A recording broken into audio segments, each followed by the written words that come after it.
Bapak, Ibu, saudara-saudara sebangsa dan setanah air, para hadirin yang saya muliakan.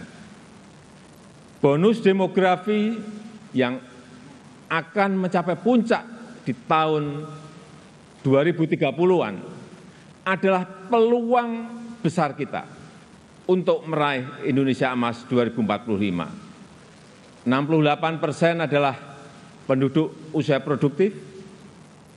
Disinilah kunci peningkatan produktivitas nasional kita. Selanjutnya, peluang besar yang kedua adalah international trust yang dimiliki Indonesia saat ini, yang dibangun bukan sekedar melalui gimmick dan retorika semata, melainkan melalui sebuah peran dan bukti nyata keberanian Indonesia dalam bersikap.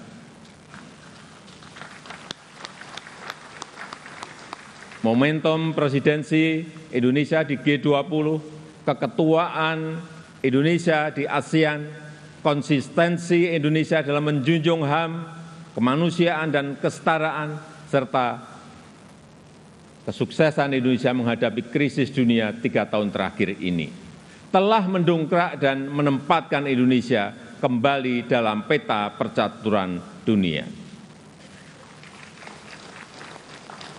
Dan di tengah kondisi dunia yang bergolak akibat perbedaan, Indonesia dengan Pancasilanya, dengan harmoni keberagamannya, dengan prinsip demokrasinya, mampu menghadirkan ruang dialog, mampu menjadi titik temu dan menjembatani perbedaan yang ada.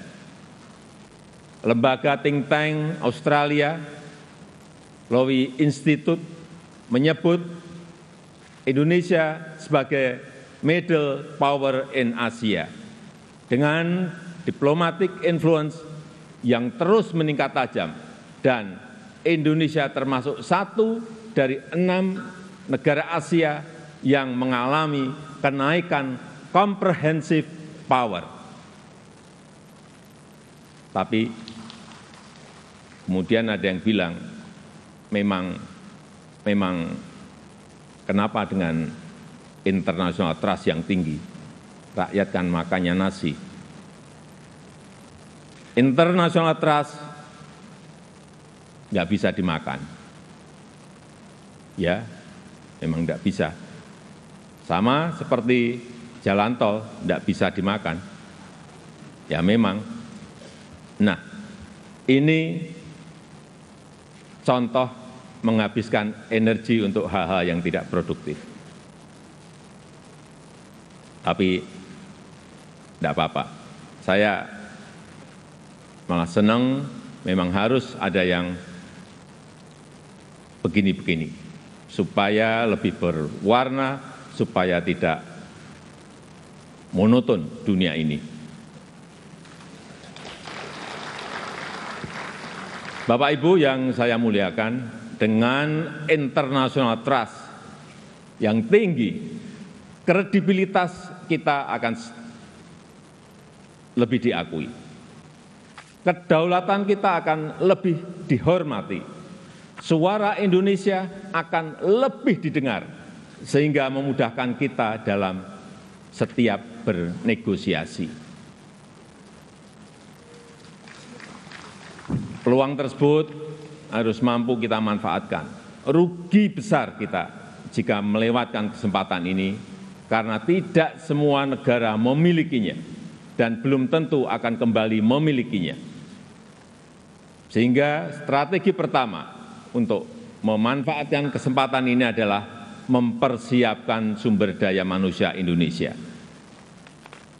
Kita telah berhasil menurunkan angka stunting menjadi 21,6% di 2022 dari angka sebelumnya 37%.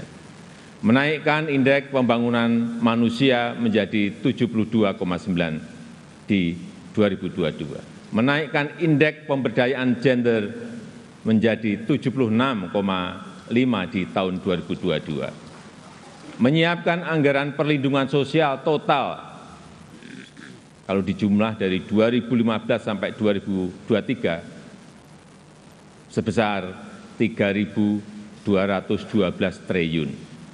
termasuk di dalamnya Kartu Indonesia Sehat, Kartu Indonesia Pintar, KIP Kuliah, PKH, Kartu Sembako, serta perlindungan kepada lansia, penyandang disabilitas, dan kelompok-kelompok rentan lainnya.